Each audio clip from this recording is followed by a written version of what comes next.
ಲಕ್ಷ್ಮೀ ತೊಂಬಟ್ಟು ಶರಣಾಗತಿಯಾಗಿದೆ. ಈ ಪ್ರಕ್ರಿಯೆಯಲ್ಲಿ ಪ್ರಮುಖ ಪಾತ್ರ ವಹಿಸಿದಂಥ ನಕ್ಸಲ್ ಶರಣಾಗತಿ ಮತ್ತು ಪುನರ್ವಸತಿ ಸಮಿತಿಯ ಸದಸ್ಯರಾದಂತಹ ಶ್ರೀಪಾಲ್ ಅವರು ನಮ್ಮ ಜೊತೆಗಿದ್ದಾರೆ. ಸರ್, ಇದೊಂದು ರಾಜ್ಯದ ಮಟ್ಟಿಗೆ ರಾಜ್ಯದ ನೇಟಿವ್ ಇರುವ ಎಲ್ಲರೂ ಶರಣಾದಾಗ ಆಯಿತಾ ಇಲ್ಲಿಗೆ ಹೇಗೆ? ರಾಜ್ಯದ ಮಟ್ಟಿಗೆ ಕರ್ನಾಟಕದವರು ನಕ್ಸಲ್ ಸಂಘಟನೆಯಲ್ಲಿ ಇರ್ತಕ್ಕಂಥ ಎಲ್ಲ ಸದಸ್ಯರು ಶರಣಾದರು. ಮತ್ತು ನಮಗಿರುವ ಮಾಹಿತಿ ಪ್ರಕಾರ ಕರ್ನಾಟಕದ ಯಾವುದೇ ಸದಸ್ಯರು ಕೂಡ ದೇಶದ ಯಾವುದೇ ರಾಜ್ಯದಲ್ಲೂ ಎಲ್ಲೂ ನಕ್ಸಲ್ ಮೆಂಬರ್ ಆಗಿ ಇರ್ತಕ್ಕಂಥ ಯಾವುದೇ ಇದು ಇಲ್ಲ. ಹಾಗಾಗಿ ಕರ್ನಾಟಕ ಸಂಪೂರ್ಣವಾಗಿ ನಕ್ಸಲ್ ಮುಕ್ತ ರಾಜ್ಯ ಇದಾಗಿದೆ. ಸಿದ್ದರಾಮಯ್ಯ ಸರ್ಕಾರ ಘೋಷಿಸಿದಂಥ ಪ್ಯಾಕೇಜ್ಗಳು ಎಷ್ಟು ಪರಿಣಾಮಕಾರಿ ಆಯಿತು ಈ ನಿಟ್ಟಿನಲ್ಲಿ ಅಂತೇಳಿ? ಅಂದರೆ ಪ್ಯಾಕೇಜು ಸರ್ಕಾರ ಅದು ಪ್ಯಾಕೇಜನ್ನು ಕೊಡ್ತಕ್ಕಂಥದ್ದು ಸರ್ಕಾರ ಒಂದು ಸಾಮಾಜಿಕ ಹಿತದೃಷ್ಟಿಯಿಂದ ಅವರ ಬದುಕನ್ನು ರೂಪಿಸೋದಕ್ಕೆ. ಆದರೆ ಮುಖ್ಯವಾಹಿನಿಗೆ ಬಂದಿರತಕ್ಕಂಥವ್ರು ಪ್ಯಾಕೇಜಿಗಾಗಿ ಬಂದಿದ್ದಾಗಲಿ ಇದಲ್ಲ. ಮುಖ್ಯವಾಹಿನಿಗೆ ಬಂದಿರತಕ್ಕಂಥ ಉದ್ದೇಶ ಏನಂದರೆ ಸರ್ಕಾರದ ಸಿದ್ದರಾಮಯ್ಯವ್ರ ಪ್ಯಾಕೇಜ್ ಜೊತೆಗೆ ನೀವು ಪ್ರಜಾಸತ್ತಾತ್ಮಕವಾಗಿ ಇಲ್ಲಿ ಚಳುವಳಿಗಳನ್ನು ಮಾಡಿ ಎಲ್ಲ ರೀತಿಯ ಅವಕಾಶಗಳು ಇದೆ. ಮತ್ತು ಸರ್ಕಾರ ಜನರ ಪರವಾಗಿದೆ.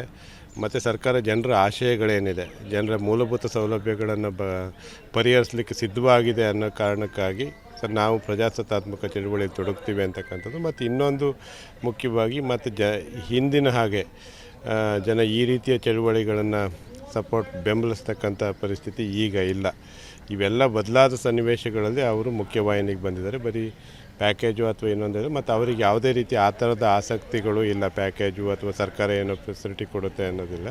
ಆದರೆ ಸರ್ಕಾರದ ಅದೊಂದು ಸಾಮಾಜಿಕ ನ್ಯಾಯದ ಭಾಗವಾಗಿ ಸರ್ಕಾರ ಘೋಷಣೆ ಮಾಡಿದೆ. ಹಾಗಾಗಿ ಅದನ್ನು ಒಪ್ಪಿದೆ. ಈಗ ಲಕ್ಷ್ಮಿ ಅವಳಿಗೆ ಸಂಪರ್ಕ ಮಾಡಲಿಕ್ಕೆ ಪ್ರಯತ್ನ ಪಟ್ಟರೆ ತಮ್ಮ ಮೂಲಕ ಆ ಪ್ರಯತ್ನ ಆಯಿತಾ ಹೇಗೆ? ಒಂದು ಕಮಿಟಿ ಸರ್ಕಾರದ ನಮ್ಮ ಸಮಿತಿ ಏನಿದೆ, ಸಮಿತಿ ಬಂದ ಮೇಲೆ ಒಂದು ವರ್ಷದಿಂದ ಕರ್ನಾಟಕ, ಕೇರಳ, ತಮಿಳುನಾಡು ಮತ್ತು ಆಂಧ್ರಕ್ಕೆ ಸಂಬಂಧಪಟ್ಟಾಗ ನಾವೇನು ಒಂದಿಷ್ಟು ಮನವಿಗಳನ್ನು ಮಾಡಿದ್ವಿ.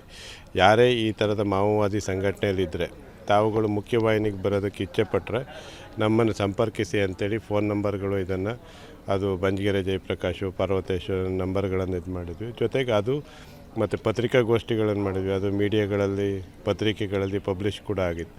ಅದರ ಜೊತೆಗೆ ಈಗೇನು ಕರ್ನಾಟಕದಲ್ಲಿ ಮೊನ್ನೆ 6 ಜನ 8ನೇ ತಾರೀಕಿದಾಯಿತು, ಆ ಪ್ರೋಸೆಸ್ ನಡೆಯೋದಕ್ಕೆ 15-20 ದಿನದಿಂದ ಬರ್ತಾರೆ ಅನ್ನೋ ಸುದ್ದಿಗಳಾಗಿತ್ತು. ಅದು ಆಂಧ್ರದ ಪತ್ರಿಕೆಗಳು, ಟಿ ವಿಗಳಲ್ಲಿ ಬಿತ್ತರವಾದಾಗ ಇವರು ನಮ್ಮನ್ನು ಸಂಪರ್ಕ ಮಾಡಿ ಇದು ಮಾಡಿದ್ರು. ಕಾನೂನು ನೆರವು ಸರ್, ಒಂದು ವಿಶೇಷ ನ್ಯಾಯಾಲಯದ ಪ್ರಸ್ತಾಪವನ್ನು ಕೂಡ ಮಾಡಿದಿರಿ. ಏನಾಗಿದೆ ಬೆಳವಣಿಗೆ, ಏನು ಭರವಸೆ ಸಿಕ್ಕಿದೆ? ಆದರೆ ಒಂದು ಸರ್ಕಾರಕ್ಕೆ ಸುಮಾರು 5-6 ತಿಂಗಳಿಂದನೂ ಕೂಡ ಪ್ರಸ್ತಾಪವನ್ನು ಇಟ್ಟಿದ್ವಿ. ಯಾರೇ ಬಂದರೂ ಕೂಡ ವರ್ಷಾನುಗಟ್ಟಲೆ ಅವರು ಜೈಲಿನಲ್ಲಿ ಇರಬಾರ್ದು.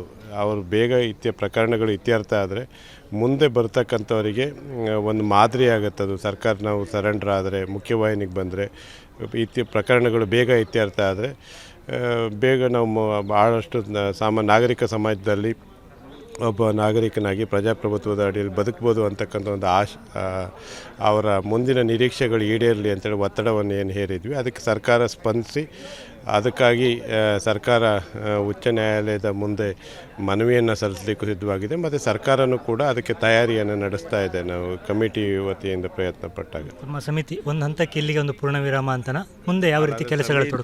ಪೂರ್ಣವಿರಾಮ ಅಂತ ಸಮಿತಿ ಮುಂದೆ ಹೆಚ್ಚಿನ ಕೆಲಸ ಇದೆ ನಮಗೆ. ಒಂದು, ಯಾರು ಈಗೇನು ಮುಖ್ಯವಾಹಿನಿಗೆ ಬಂದರು, ಜೈಲುಗಳಲ್ಲಿದ್ದಾರೆ, ಜುಡಿಷಿಯಲ್ ಕಸ್ಟಡಿಯಲ್ಲಿದ್ದಾರೆ, ಮತ್ತು ಇನ್ನೂ ಕೆಲವರಿಗೆ ಹಿಂದೆ ಸರೆಂಡರ್ ಆದವರಿಗೆ ಇನ್ನಷ್ಟು ಸರ್ಕಾರ ಸವಲತ್ತುಗಳನ್ನು, ಅಂದರೆ ಅವರಿಗೊಂದು ಉದ್ಯೋಗ ಮಾಡೋದಕ್ಕೆ ಅವರು ಮತ್ತೆ ಮನಸ್ಸನ್ನು ಬದಲಾಯಿಸಿದ ರೀತಿ ಈ ಚಳವಳಿಯಲ್ಲಿ ಪ್ರಜಾಸತ್ತಾತ್ಮಕ ಅವರ ನಂಬಿಕೆಗಳು ಉಳಿಬೇಕು. ಆ ನಿಟ್ಟಿನಲ್ಲಿ ನಾವು ಪ್ರಯತ್ನವನ್ನು ಮಾಡಬೇಕಾಗಿದೆ. ಸರ್ಕಾರದ ಮೇಲೆ ಒತ್ತಡ ಇರಬೇಕು. ಮತ್ತು ಇರ್ತಕ್ಕಂಥ ಪ್ರಕರಣಗಳು ಶೀಘ್ರವಾಗಿ ಅವು ಇತ್ಯರ್ಥ ಆಗಲಿಕ್ಕೂ ಕೂಡ ಕಮಿಟಿ ಪ್ರಯತ್ನವನ್ನು ಪಡುತ್ತೆ. ಇದು ಶ್ರೀಪಾಲ್ ಅವರ ಮಾತು. ಉಡುಪಿಯಿಂದ ಕ್ಯಾಮ್ರಾಮನ್ ಹರೀಶ್ ಜೊತೆಗೆ ಶಶಿಧರ್ ಮಾಸ್ತಿಬೈಲು, ಏಷ್ಯಾನೆಟ್ ಸುವರ್ಣ ನ್ಯೂಸ್.